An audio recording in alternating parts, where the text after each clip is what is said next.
کور میں گئے ہیں تو پھر اس کے بعد ان کو سیکورٹی ایجنسی میں کہیں پہ وہ پوسٹ کرتے ہیں.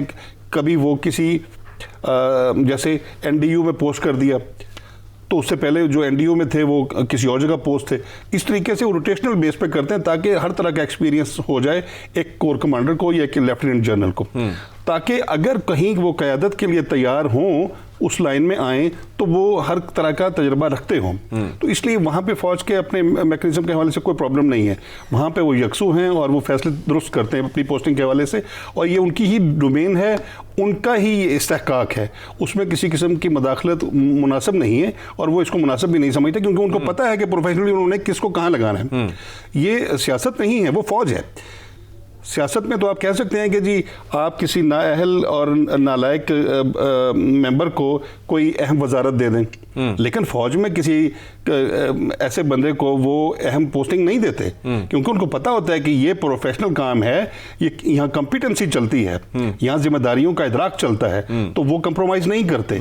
سیاست میں تو ہر جگہ کمپرومائز ہو رہا ہے, ہم دیکھ رہے ہیں ہر محکمے کے وزیر کمپرومائزڈ ہیں. چاہیے ہر محکمے کے وزیر کمپرومائز ہیں. آپ نے وزیروں کی بات کی تو تھوڑا سا وزراء کے اوپر بھی بات کرتے ہیں, کیونکہ پارلیمانی پی ٹی آئی نے پارلیمانی پارٹی کا اجلاس بلایا, پھر وزیر اعظم صاحب نے اس میں سب کو اس بات پہ متفق کیا کہ ہم ان کے ساتھ ہیں, اور جو جتنے مثالی تعلقات میرے ہیں انہوں نے اس بات کو کہا کہ جتنے مجھ سے بہتر ان کے کسی کے ساتھ تعلقات ہیں ہی نہیں. اس کے اوپر بھی بڑا زور دیا انہوں نے. لیکن ہمیں جو وزراء ہیں, حکومت تو ایک پیج پہ نظر آئی, فوج تو ایک پیج پہ نظر آئی, لیکن وزراء ایک پیج پہ نظر نہیں آئے. فواد چودھری صاحب کا بیان کہ وہ کہتے ہیں انٹرویوز ہوں گے, شیخ رشید صاحب کہتے ہیں کوئی ایسی بات نہیں ہوئی. پھر ایسی باتیں کی کیوں جا رہی ہیں؟ اچھا آپ دیکھیے, جس پرائم منسٹر کی کیبنٹ ہی ان کے اختیار میں نہ ہو, وہ ایک پیج پہ نہیں ہے.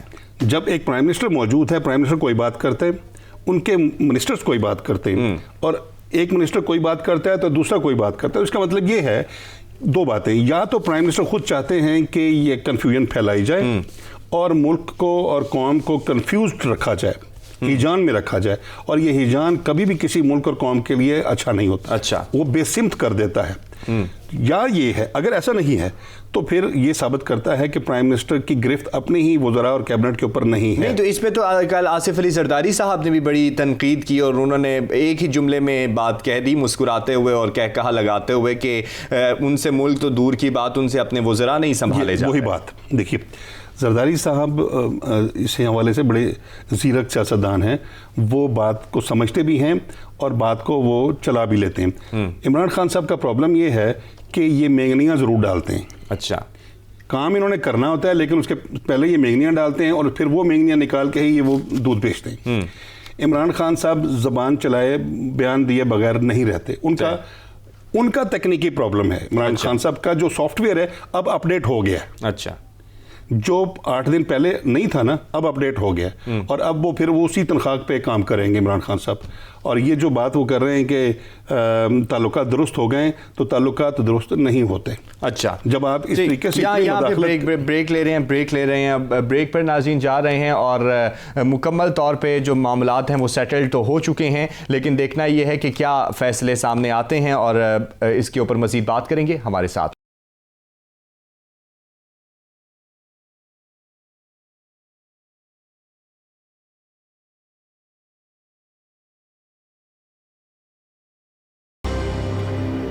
ویلکم بیک ناظرین. D G I S I تقرر کے معاملے کے اوپر ہم نے ڈیبیٹ کی اور وقفے سے پہلے اب تھوڑی سی بات کرتے ہیں. بھارت نے سرجیکل سٹرائک کی دھمکی دے دی ہے, اور پاکستان تو ہر وقت تیار ہے. اس طرح کی دھمکیوں کا بھی مقابلہ ہم کرتے آئے ہیں, اور اگر کوئی نہ خدا نخواستہ کسی طرح کی بھی وہاں سے جاریت ہوتی ہے تو ہم اس سے بھی نپٹنے کے لیے مکمل طور پر تیار ہیں. لیکن نوید امان صاحب, میں آپ سے یہ جاننا چاہوں گا کہ جب ہمارے انٹرنلی معاملات آپ دیکھ رہے ہیں, اور پھر بھارت کی جانب سے سرجیکل سٹرائک کی دھمکی آ جانا, تو کیا اس کے تانے بانے ملتے ہیں؟ کیونکہ بھارت جتنا موقع پرست اور مطلب پرست ملک ہے, اس سے زیادہ تو کوئی اور ہے ہی نہیں اس خطے میں.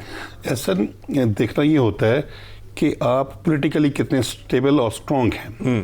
ہماری افواج پاکستان تو پاکستان کے دفاع کے لیے بہت سٹرونگ ہیں ماشاءاللہ, اور وہ پروفیشنلی بہت کمپیٹنٹ ہیں, اور یہ تمام خطرات سے وہ آگاہ بھی ہیں, اور اس سے نبرد آزما ہونا بھی ان کو آتا ہے. چاہے وہ ویسٹرن بارڈر ہو یا ایسٹرن بارڈر, کوئی بھی بارڈر ہو, وہ نبٹ لیتے ہیں. اصل چیز یہ ہے کہ آپ سیاسی طور پر کتنے غیر مستحکم ہیں,